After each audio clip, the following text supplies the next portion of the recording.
चंद्रपूर जिल्ह्यातील कायदा व सुव्यवस्थेवरून पालकमंत्री आणि भाजप आमदार यांच्यातील मतभिन्नता आज जाहीर झाली। यामुळे कोण खरं बोलत आहे असा प्रश्न जनतेला पडलाय। चंद्रपूरचे भाजप आमदार किशोर जोरगेवार यांनी काल सभागृहात बोलताना चंद्रपूर जिल्ह्यातील कायदा व सुव्यवस्था बिघडल्याचे सांगितले। पोलिसांवर झालेला जीवघेणा हल्ला, काँग्रेस नेत्याच्या घरावर झालेला गोळीबार, अंमली पदार्थांची आवक, वाढती गुन्हेगारी यावर जोरगेवार यांनी बोट ठेवले। ही वाढती गुन्हेगारी कमी करण्यासाठी पोलीस प्रशासनात फेरबदल करण्याची मागणी केली। चंद्रपूर शहरामध्ये बियर बार नव्हते, त्या एका गांधी चौक ते परहनपुरा या रोडवर 3 बियर बार ओपन झाले आणि त्या बियर बारच्या झगड्याचं रूपांतरण एका आमच्या पोलीस कर्मचाऱ्याला, जो अत्यंत चांगला होता, लोकाभिमुख काम करणारा, लोकांच्या मदतीला धावून जाणारा कर्मचारी त्या ठिकाणी मृत्यू पावलेला आहे। म्हणून आता सन्माननीय मुख्यमंत्री या ठिकाणी होते, त्यांना माझी विनंती असणार आहे की काही फेरबदल पोलीस प्रशासनामध्ये करण्याची आवश्यकता आहे।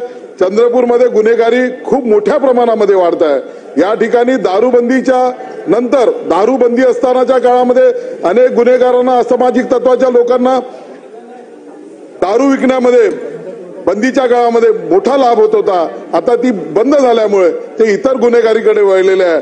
त्यामुळे ड्रग्ज वाढलेला आहे, गुन्हेगारी वाढलेला आहे। आता क्रिकेटवरचा सट्टा मोठ्या प्रमाणामध्ये त्या ठिकाणी सुरू झालेला आहे। आणि एवढंच नाही अध्यक्ष महाराज, तर काल सायंकाळी घुग्गुसच्या एका नेत्याने सांगितलं आहे, तक्रार दिलेली आहे की त्याच्यावर गोळीबार सुद्धा झालेला। असाच एक प्रकार मूलमध्ये पूर्वी घडला होता, काल घुग्गुसमध्ये घडलेला होता।